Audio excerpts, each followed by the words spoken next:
আপনারা দেখতে পাচ্ছেন আমার কাছে এই যে একটা 7 আপ। তো বাংলাদেশে অল পৃথিবীতে সবাই 7 আপের নাম জানে।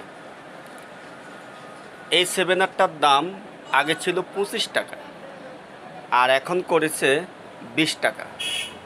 কিন্তু মানুষ যখন গরম পড়ে একটু তৃপ্তি মেটানোর জন্য পেপসি, কোক, 7 আপ এগুলি একটু খেয়ে থাকে।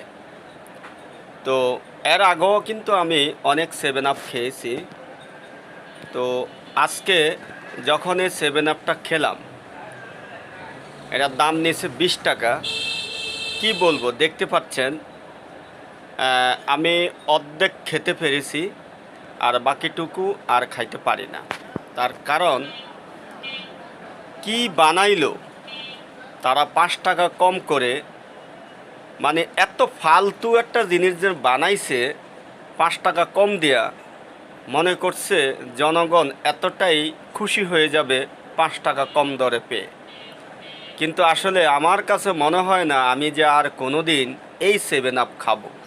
তার কারণ কোনো স্বাদ, কোনো তৃপ্তি, মনে হচ্ছে যে আসলে ডাস্টবিনের পানি যেরকম ময়লার গন্ধ, একটা তিতকুড়ি লাগে, একদম সেম ওইভাবেই মানে এই 7 আপটা বানাইছে। তো কোম্পানিকে আসলে কি বলবো, সেই ভাষা কিন্তু আমার কাছে নাই। কোম্পানি যখন এটাকে বানাইছে তখন সে খেয়েছে কিনা জানি না।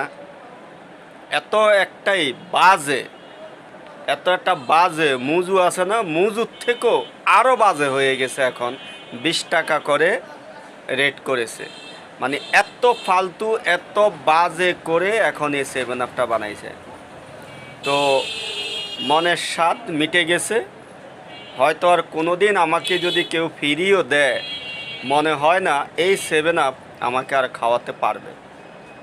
আগে টেস্ট ছিল, স্বাদ ছিল, 25 টাকা হলো খাওয়া যেত, কিন্তু এখন 20 টাকা রেট করেছে, খাওয়ার উপযোগী আর না।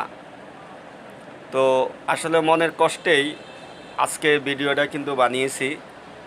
আমাদের বাংলাদেশের কোম্পানির প্রতি আমার একটাই আবেদন থাকবে, তোমরা যাই কিছু বানাও সেটা আগে নিজে একটু খায়া দেখো, তুমি নিজে খাইতে পারো কি না, এরপরে এটা মার্কেটে ছাড়িও, যেন জনগণ খায়া বলতে পারে যে আসলে খুব ভালো।